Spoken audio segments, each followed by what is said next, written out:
Nation news में हर वो अहम खबर होगी जो जानना आपके लिए जरूरी है, लेकिन सबसे पहले एक ऐसी खबर दिखाते हैं जो सिस्टम पर सवाल खड़े करती है, इंसानियत पर सवाल खड़े करती है। न जीते जी सुकून मिल सका, न मौत के बाद मिला चैन।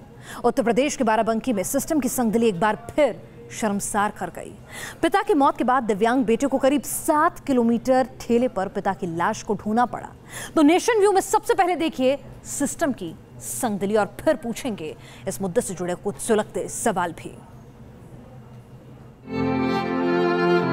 ठेले पर रखा यह सिर्फ एक शख्स का शव नहीं, यह सिस्टम का जनाजा है।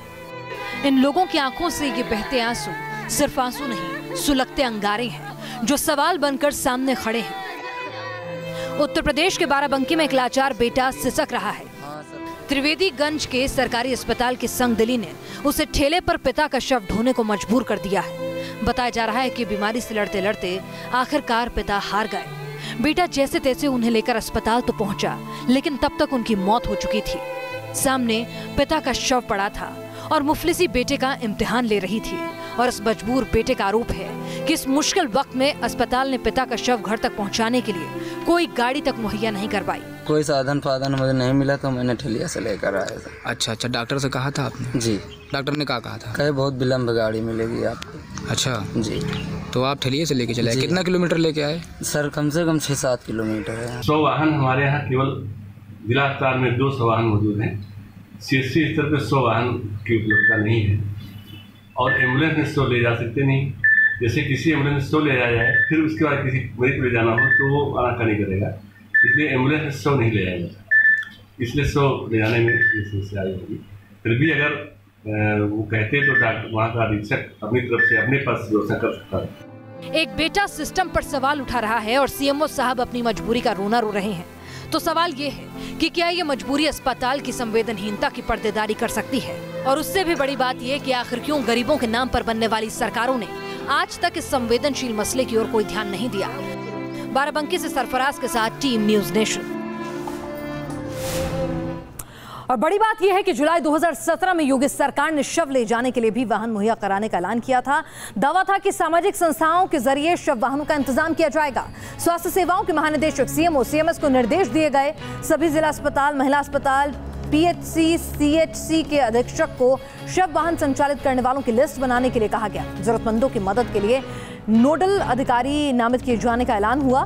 सरकारी अस्पतालों में गाड़ी के ड्राइवर और नोडल अधिकारी का नाम और फोन नंबर भी चस्पा करने का दावा किया गया, लेकिन ये कितना पूरा हो सका है ये खुद हमारी इस रिपोर्ट ने आपके सामने खोलकर रख दिया। एक शख्स जिसने सरेआम किसी की जान ले ली हो, क्या वो किसी समाज का हीरो हो सकता है? राजस्थान के राजसमंद में कुछ महीनों पहले एक शख्स ने कथित लव जिहाद के आरोप में एक शख्स को कुल्हाड़ी से काट डाला था, लेकिन अब कुछ लोग उसे महिमा मंडित करने में गुरेज नहीं कर रहे। जोधपुर में इस शख्स के सम्मान में झांकी निकाली गई। रामनवमी के मौके पर निकाली गई इस झांकी में पोस्टर लगाए गए और उस पर लिखा गया कि लव जिहाद से देश को आजाद कराना चाहिए। और हैरानी की बात यह है कि ऐसा करने वालों को इसमें कुछ भी गलत नहीं दिखता, उल्टा वो इस पर उठ रहे सवालों को ही गलत बता रहे हैं। शंभुनाथ रेगर एक हिंदू है इसलिए बना, और पहली बात शंभुनाथ एक जो झगड़ा किया था वो हिंदुओं के लिए किया था। आपको नहीं लगता है कि वो अपराधी है? वो अपराधी नहीं है। वो अपराधी तो अभी कोर्ट ने भी फैसला नहीं किया, तो वो अपराधी कैसे होगा? देखो, लव जिहाद हिंदुस्तान की बहुत बड़ी तकलीफ है और समय रहते अगर सरकार नहीं चेती तो ये नासूर इस देश को बहुत बड़े गृह युद्ध में लेके चला जाएगा। और रहा शंभू रेगर का, तो उस बेचारे का आज क्या कसूर है? आप उसको इन्वेस्टिगेशन होने से पहले, ट्रायल होने से पहले दोषी बता दोगे? ये बात तो ठीक है कि शंभूलाल रेगर के गुनाहों का हिसाब अदालत को करना है, लेकिन उसका महिमा मंडन करने वाले लोगों से ये तो पूछा ही जाना चाहिए कि आखिर वो उसके सम्मान में झांकी क्यों निकाल रहे हैं, और क्या इस तरह की झांकी एक उन्माद पैदा नहीं करेगी? इस सवाल का जवाब सिर्फ शंभूलाल के समर्थकों को नहीं देना होगा, बल्कि राजस्थान की वसुंधरा सरकार को भी देना होगा कि क्यों कुछ लोगों को ऐसा करने की इजाजत दी जा रही है। देश में आजकल डेटा लीक करने पर दंगल मचा हुआ है, लेकिन इस बीच बीजेपी के IT सेल के हेड अमित मालविया का एक ट्वीट चुनाव की डेट लीक का बवाल बन गया। दरअसल अमित मालवीय ने चुनाव आयोग के पहले ही कर्नाटक के चुनावों की तारीखों का ऐलान ट्विटर पर कर दिया। हालांकि उनकी एक तारीख सही साबित हुई और काउंटिंग वाली तारीख गलत साबित हुई, लेकिन चुनाव आयोग से पहले इलेक्शन की तारीख का लीक होना बड़ा सियासी बवंडर खड़ा कर गया। ऐसा पहली बार हुआ जब चुनाव आयोग की प्रेस कॉन्फ्रेंस के ऐलान से पहले चुनाव की तारीख बता दी गई हो। मुख्य चुनाव आयुक्त ने सुबह 11 बजे प्रेस कॉन्फ्रेंस शुरू की और 11:08 पर अमित मालवीय ने अपने आधिकारिक ट्विटर हैंडल पर तारीखों का ऐलान कर दिया। खबर पत्रकारों को भी मिली और उन्होंने प्रेस कॉन्फ्रेंस के दौरान मुख्य चुनाव आयुक्त की बाबत सवाल को पूछा और सीईसी ने जांच के बाद कार्रवाई का भरोसा भी दिलाया। इस पर कानून के अनुसार प्रशासनिक दृष्टि से कठोरतम कार्रवाई करने में कमीशन बिल्कुल हिचकेगा नहीं। इन्वेस्टिगेशन के बाद जो भी फैक्ट्स आते हैं, जो भी जिम्मेदारी तय होती है, उसके आधार पर। हालांकि अमित मालवीय ने बाद में अपना ट्वीट डिलीट कर दिया, लेकिन चुनाव आयोग से पहले तारीखों के इस ऐलान पर अब सियासी संग्राम छिड़ गया है। दिल्ली से लेकर कर्नाटक तक सियासत गर्मा गई है। सियासी विरोधी हमलावर हैं। ये दर्शाता है कि भाजपा और आरएसएस किस तरीके से जो संस्थाएं हैं, जो स्वायत्त संस्थाएं हैं इस देश की, उसमें किस तरीके से इंट्रूड और पेनिट्रेट करते हैं। मैं ये पूछना चाहता हूं कांग्रेस पार्टी कि भारतीय जनता पार्टी को ये सब बातें कैसे पता चलती हैं, और भारतीय जनता पार्टी अगर ये जानती है कि इलेक्शन की डेट्स कब हैं, और इससे पहले भी एक बार ऐसा ही हुआ है कि जब इलेक्शन को टाला गया था एक स्टेट के अंदर, तो भारतीय जनता पार्टी का इलेक्शन कमीशन को लेकर के क्या रोल है और इलेक्शन कमीशन का भारतीय जनता पार्टी के लिए क्या रोल है, ये अब देखने का विषय है और ये जांच का विषय है। उधर अमित मालवीय के ट्वीट पर घिरी बीजेपी तुरंत एक्शन मोड में आई और अपनी सफाई देने के लिए चुनाव आयोग पहुंच गई। मुख्तार अब्बास नकवी की अगुवाई में चुनाव आयोग के आगे बीजेपी ने अपनी बात रखी। बीजेपी का कहना है कि अमित मालवीय ने ट्वीट किसी और चैनल की ब्रेकिंग न्यूज को देखकर किया था। भारतीय जनता पार्टी चुनाव आयोग की पूरी जिस प्रकार की लोकतांत्रिक प्रक्रिया उसका सम्मान करती है, और कांग्रेस के आईटी विभाग के कर्नाटक के जो प्रमुख है श्रीवत्सा, उनका ट्वीट भी चुनाव आयोग की घोषणा के पहले आया और बाद में उनका उस ट्वीट का क्लैरिफिकेशन भी आया जिसमें कंफर्म हुआ है कि वो ट्वीट उन्होंने किया है। तो निश्चित रूप से जो टीवी चैनल्स पे पहले से न्यूज़ चल रही थी, 11:06 या 11 बजे के आसपास जो न्यूज़ फ्लैश हुई, उसके आधार पर ये सोशल मीडिया के ट्वीट हुए, और हमें लगता है कि कांग्रेस पार्टी दुर्भाग्यपूर्ण तरीके से हर छोटी छोटी बात का एक बहुत बड़ा राई का पहाड़ बनाने की कोशिश करती है। खबरों का सिलसिला आगे बढ़ने से पहले एक नजर इस वक्त की क्राइम खबरों पर।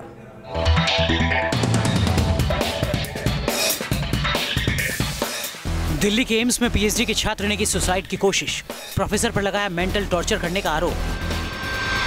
मध्य प्रदेश के भिंड में पत्रकार संदीप की हत्या मामले में आरोपी ट्रक ड्राइवर गिरफ्तार।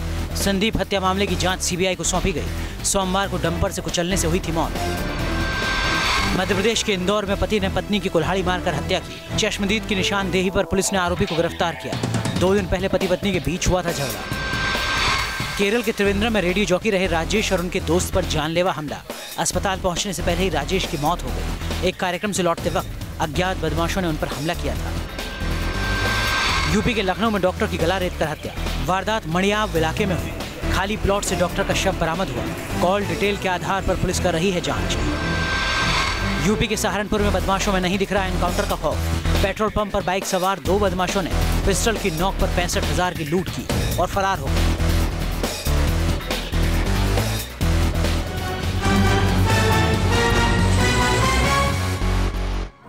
तकनीक की आज अगर हमारी जिंदगी आसान बना दी है, तो उसी तकनीक का सहारा लेकर अपराध को भी अंजाम दिया जा रहा है। कानपुर पुलिस ने एटीएम के एक ऐसे लुटेरे गिरोह को बेनकाब किया है जो गूगल मैप के सहारे लूट की वारदात को अंजाम देता था। टाइप कीजिए और अपनी राह आसान बना लीजिए। बस लिखना है और मंजिल का पता मिल जाएगा। रेस्टोरेंट ढूंढिए या फिर एटीएम का ठिकाना पता कीजिए। गूगल मैप पर हर मुश्किल का जवाब है। लेकिन इसी गूगल मैप को एक शातिर गिरोह ने बना लिया था लूट का हथियार। कानपुर पुलिस की गिरफ्त में मुंह छिपा रहे ये बदमाश मेवात के कुरैशी और फकीर गैंग से जुड़े हैं, जो बेहद शातिर तरीके से एटीएम में लूट की वारदात को अंजाम दिया करते थे।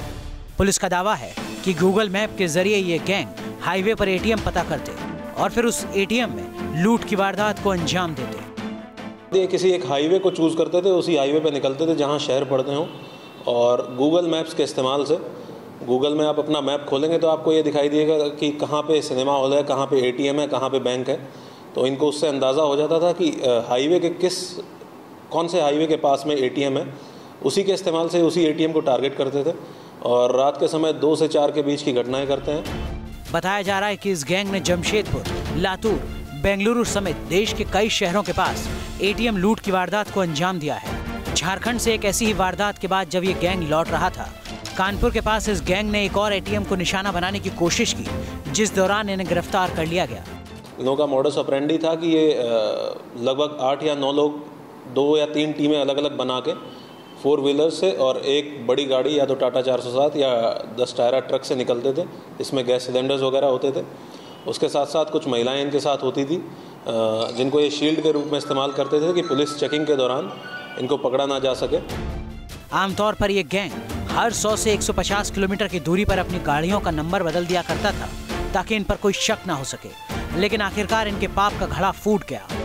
एक ओर जहां मॉडर्न होती टेक्नोलॉजी हमारे जीवन को और सहूलियतें दे रही है, वहीं दूसरी ओर इसी मॉडर्न टेक्नोलॉजी के बलबूते अपराधी और हाईटेक वारदातों को अंजाम दे रहे हैं। ऐसे में आने वाले समय में इन पर नकेल कसने के लिए पुलिस को और ठोस कदम उठाने होंगे। कानपुर से वीडियो जर्नलिस्ट पुनीत पांडे के साथ अमित सिंह, न्यूज़ नेशन। उधर छत्तीसगढ़ से संवेदनहीनता का बड़ा मामला सामने आया है। आरोप है कि सरगुजा के एक निजी कॉलेज में गर्भवती महिला से जबरन डांस करवाया गया। मामला अंबिकापुर के संत हरकेवल बीएड कॉलेज का है। यहां बीएड में पढ़ने वाली एक महिला के मुताबिक कॉलेज ने एडमिशन के वक्त हलफनामा लिया था कि 2 साल के कोर्स के दौरान वो मां नहीं बन सकती, लेकिन जब छात्रा प्रेग्नेंट हो गई तो उसे नीचा दिखाने के लिए प्रैक्टिकल परीक्षा के नाम पर जबरन डांस कराया गया और अब अप्रैल में होने वाली परीक्षा से बाहर करने की धमकी दी जा रही है। मामला बढ़ने पर छात्रों ने कॉलेज प्रबंधन के खिलाफ शिकायत की। अब सरगुजा कलेक्टर ने पूरे मामले पर जांच की बात कही है।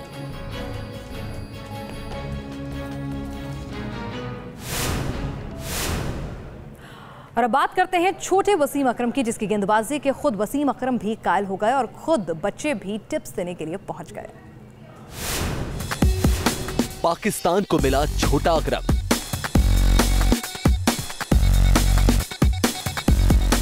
छह साल के अकरम को टिप्स देने पहुंचे स्विंग के सुल्तान। पाकिस्तान के पूर्व कप्तान वसीम अकरम के साथ नजर आ रहा ये बच्चा बेहद खास है, क्योंकि इस बच्चे को पाकिस्तान में छोटा वसीम अकरम कहा जा रहा है। और अब इस बच्चे को तराशने के लिए खुद स्विंग के सुल्तान मैदान पर उतर आए हैं। 6 साल के इस बच्चे का नाम है हसन अख्तर और इसकी गेंदबाजी का एक्शन वसीम अकरम से मिलता जुलता है। अकरम को जब इस बच्चे के बारे में पता चला तो वो इस बच्चे से मिलने पहुंच गए और खुद ही बच्चे को ट्रेनिंग भी देने लगे। अकरम के इस बच्चे को ट्रेनिंग देने का वीडियो खूब वायरल हो रहा है। आप देख सकते हैं कैसे वसीम अकरम बच्चे को गेंदबाजी के टिप्स दे रहे हैं और इसके बाद बच्चा गेंद फेंकता है। वसीम अकरम ने अपने सोशल अकाउंट पर बच्चे को ट्रेनिंग देने की एक फोटो भी पोस्ट की है और लिखा है, हसन अख्तर को फ्रंट आर्म की अहमियत बताते हुए वो ध्यान से सुनता रहा। उसे पहले ही पता है कि इन स्विंग और आउट स्विंग के लिए गेंद कैसे पकड़ते हैं, ये अविश्वसनीय है। अकरम हसन अख्तर को आने वाले वक्त में पाकिस्तान क्रिकेट टीम का भविष्य बता रहे हैं। आपको बता दें कि हसन अख्तर की गेंदबाजी को देखकर ही वसीम अकरम ने सोशल मीडिया पर ट्वीट करके उससे मिलने की इच्छा जाहिर की थी।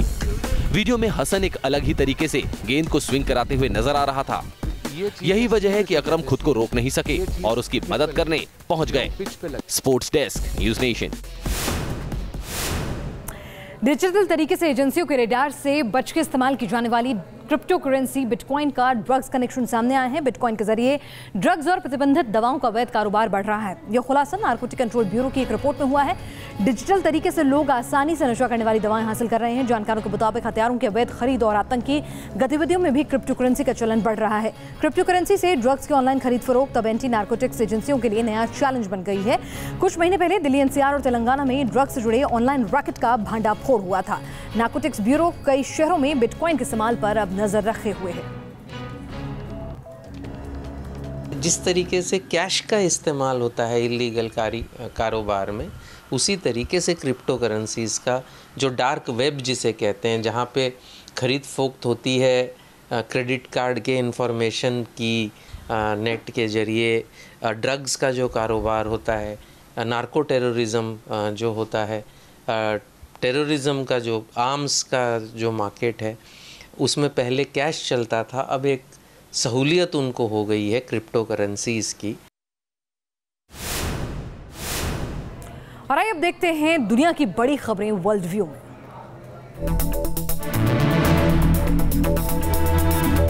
उत्तर कोरिया के तानाशाह किम जोंग उन के चीन दौरे की खबर। जापानी मीडिया के मुताबिक किम जोंग उन बेहद गुपचुप तरीके से ट्रेन से बीजिंग पहुंचा।